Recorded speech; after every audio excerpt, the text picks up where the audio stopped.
Hello viewers, how are you? Welcome back to Amma's Food Wishes. మనము పూరి కూర చేసుకుందాము. ఇది ఎలా చేయాలంటే ఒక్కొక్కళ్ళు ఒక్కొక్క రకంగా చేస్తారు. ఇప్పుడు నేను ఈజీ ప్రాసెస్లో చేసుకోవటము చూద్దాము. ముందుగా దీనికి ఇలాగా ఒక స్పూన్ వరకు కూడాను ఆయిల్ వేసేసుకుందాము. ఆయిల్ వేడెక్కేసింది. ఇందులో మనము ఆవాలు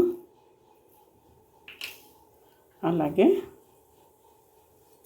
జీలకర్ర ఇది ఫ్రై అవనిద్దాము. ఇప్పుడు ఇందులో రెడ్ చిల్లీ వేసేసుకుందాము. నెక్స్ట్ ఇందులోనే టర్మరిక్ పౌడర్, ఇప్పుడు ముందుగా కట్ చేసి పెట్టుకున్నటువంటి ఆనియన్స్. పూరీ కూరకి ఎప్పుడు కూడాను ఆనియన్స్ ఎక్కువ ఉండాలి. ఈ ఆనియన్స్ ఇవన్నీ తొందరగా ఫ్రై అవ్వాలంటే దీంట్లో సాల్ట్ వేసేసుకున్నాను. నేను రాళ్ళు వేస్తున్నాను. సో ఇప్పుడు నేను కడిగి ఆరబెట్టుకుంటే కరివేపాకు వేసేసుకున్నాం.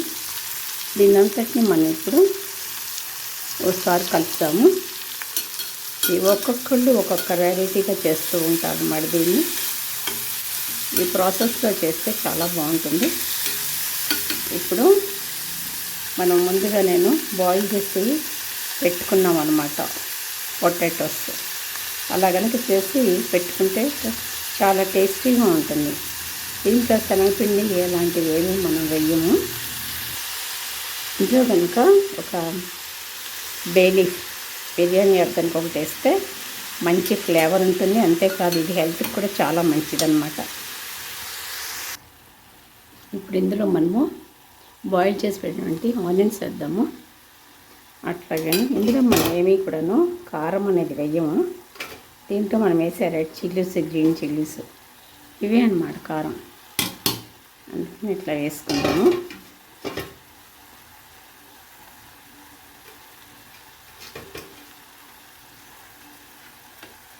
సరే అంతా కలుపుతాము.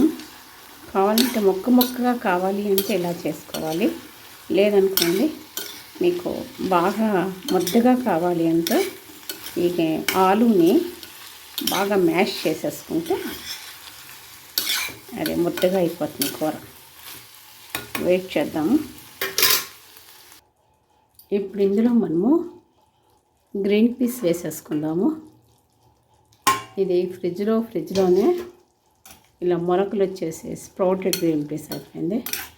ఇది స్ప్రౌటెడ్ అయినా కూడా హెల్త్కి ఇంకా మంచిదన్నమాట. కొద్దిగా వాటర్ వేసాను అంతేనండి. ఇది రెడీ అయిపోయింది. అంతేకాదు దీన్ని మనము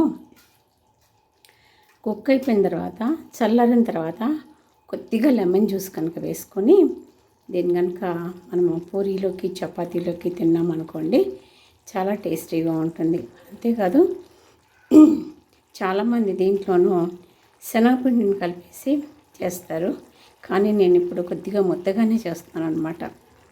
మీకు అందరికీ కూడాను ఇది నచ్చుతుందని అనుకుంటున్నాను. ఈరోజు సండే కదండి. ఈరోజు మా ఇంట్లో పూరీ కూర అన్నమాట.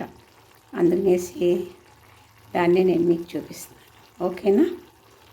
మీరు కూడాను ఇలాగే తయారు చేసుకొని ఎంజాయ్ చేయండి. ఇందులో వేసినవన్నీ కూడాను అన్నీ హెల్తీగా వేసాను అనమాట. ఓకేనా? మీకు నచ్చుతుందని అనుకుంటున్నాను. ఉండను మరి యొక్క మంచి రెసిపీతోటి మరియు టేస్టీ రెసిపీతోటి హెల్తీ రెసిపీతోటి మళ్ళీ నేను నా నెక్స్ట్ వీడియోలో మిమ్మల్ని అందరినీ కలుసుకుంటాను. తర్వాత మీ అందరి ఆదరాభిమానాలకి కృతజ్ఞతలు తెలియజేసుకుంటున్నాను. I'm very thankful to all the subscribers and YouTubers, those who are supporting me. Okay, please keep watching. Bye.